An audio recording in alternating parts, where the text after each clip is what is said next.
Halo, apa kabar semuanya? Masih stay at home ya?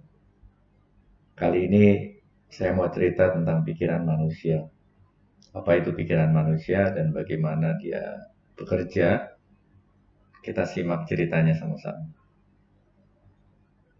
Oke, ceritanya saya mulai dari slide ini. Your body is strong machine, but you gotta fuel it with a powerful mind. Badan kita ini mesin yang kuat, tapi dia harus diberi bahan bakar, pikiran yang powerful. Lanjut ceritanya. Pikiran manusia ini adalah salah satu anugerah terbesar dari Tuhan pada kita. Bentuknya nggak ada, nggak jelas, nggak bisa dilihat, tapi ada organ tubuh yang mengerjakan pekerjaan berpikir, yaitu otak, ya, pikiran.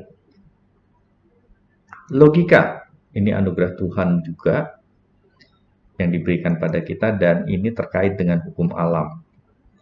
Contoh logika adalah ketika kita lompat dari gedung tinggi, maka kita akan celaka karena gaya tarik gravitasi.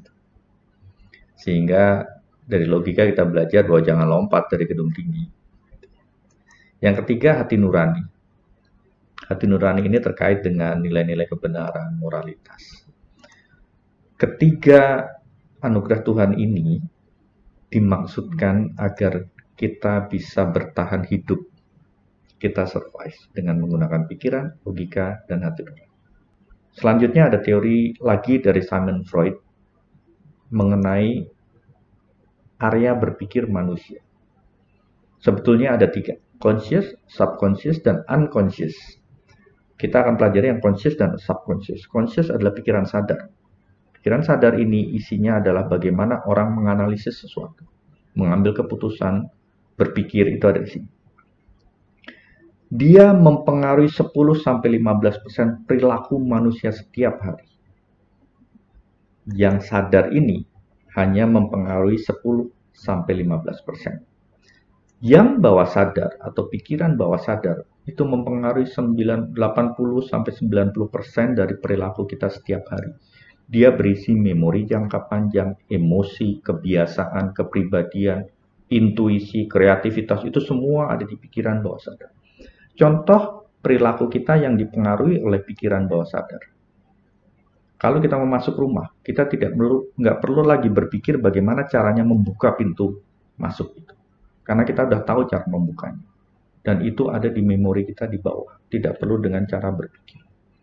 Bahkan ketika kita membuka kuncinya pun kita nggak usah pakai mikir, itu sudah berjalan begitu saja. Sebagai sebuah kebiasaan, itu dikendalikan oleh pikiran bawah sadar.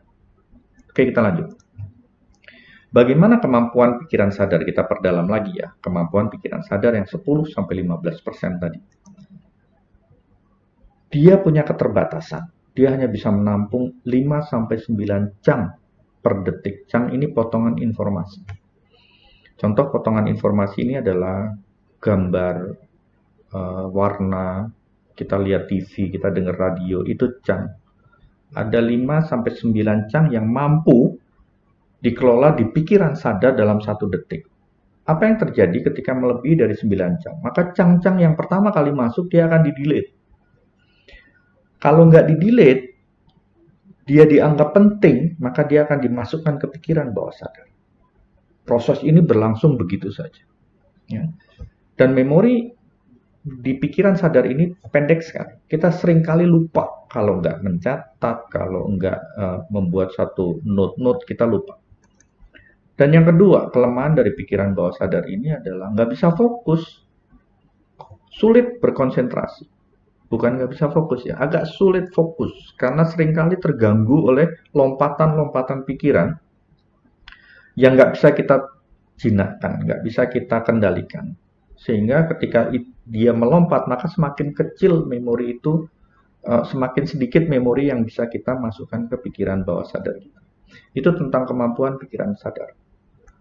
Kita lihat kemampuan pikiran bawah sadar. Dia mempengaruhi 85-90%. Ada memori jangka panjang, kita SD 20, 30, 40 tahun yang lalu masih ingat peristiwanya, emosi ada di situ, kebiasaan, kepribadian, intuisi, kreativitas, persepsi, semua ada di pikiran bawah sadar.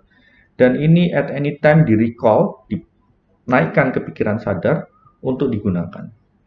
Nah, sekarang problemnya adalah bagaimana caranya segala sesuatu di pikiran bawah sadar kita yang luar biasa ini bisa dengan sadar kita akses sehingga membawa kemanfaatan buat kita. Masuk lebih jauh cerita saya ke bagaimana cara kerjanya pikiran bawah sadar ini.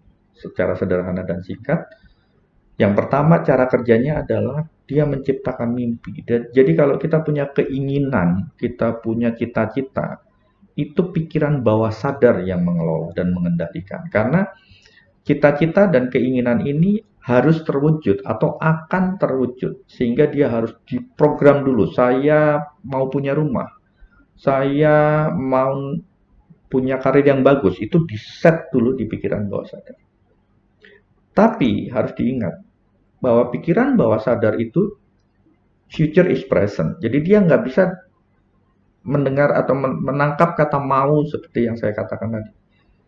Kalau kita mau melakukan sesuatu atau mau menjadi sesuatu, maka sugesti yang harus ditanamkan ke dalam pikiran bawah sadar kita adalah sugesti hari ini. Contoh ya, saya mau sehat, itu tidak terbaca oleh pikiran bawah sadar. Maka, karena apa tadi? Karena future is present, mau adalah future. Buat pikiran bawah sadar, harus present. Jadi sugestinya adalah, saya sehat. Nggak perlu kata mau. Saya sehat, dan diafirmasi atau ditegaskan, afirmasi adalah penegasan. Sebelum afirmasi namanya sugesti.